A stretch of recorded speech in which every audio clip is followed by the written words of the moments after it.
One day this week, I was at a hotel for breakfast. I was a little early and so sat in the hotel lobby watching the world go by. In my job, I spend a lot of time in hotels, and I must say, one of my favorite things to do is to sit with a lovely mug of coffee and wait to see what happens. There's always something. It's just a matter of time. This particular day, a man dressed as a fireman approached the front desk. The receptionist asked, "Can I help you?" He replied, "I'm here to help you." The receptionist was at a disadvantage. She could only see what was right in front of her. A man dressed as a fireman.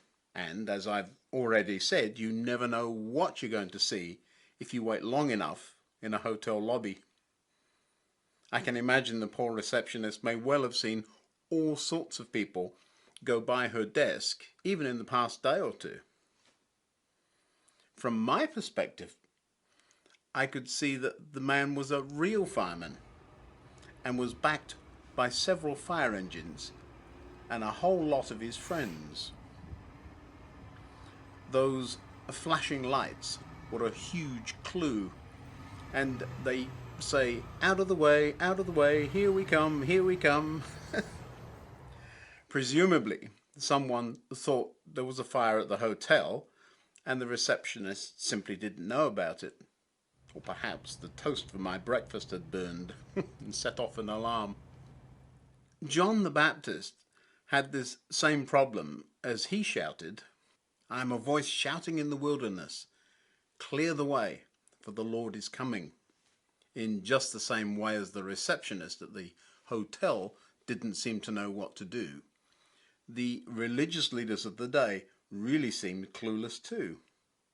While John was busily shouting about preparing the way for Jesus, the Jewish leaders sent priests and temple assistants from Jerusalem to ask John, "Who are you?" They asked a lot of questions. Well, like the receptionist at the hotel, I suppose. "Who are you?" or "Can I help you?" Now you'd think a fireman standing there with his uniform on, complete with his air tank and helmet, would give a clue, wouldn't you?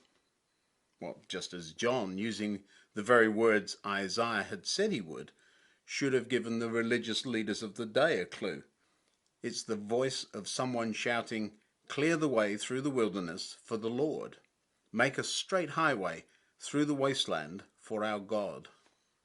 Knowing what those flashing lights mean and seeing a fireman come inside the hotel perhaps should have worried me too.